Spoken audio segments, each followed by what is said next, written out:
How to recover PDF file in Android device. Hello everyone, welcome back to our channel and today we are back again with a new video. So without any delay, let's get into it. For that, firstly go to File Explorer, go to Documents and you can see all the PDF files here. If you delete any one of it, so as to recover it, firstly go to Drive application, go to Home section from any one of the Gmail account. After that, click on plus icon. Then click on Upload. Choose any one of the file.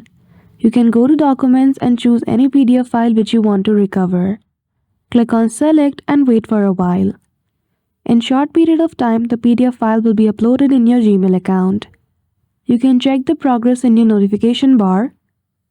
Once the file has been uploaded, simply refresh the home. And there you go. Once this has been uploaded in your Gmail account, whether you delete it from your File Explorer, it will be set up in the backup of your Gmail account. So that's it. I hope you found this video helpful. If you did, don't forget to give it a thumbs up and subscribe to our channel for such tutorial. Thank you for watching till the end.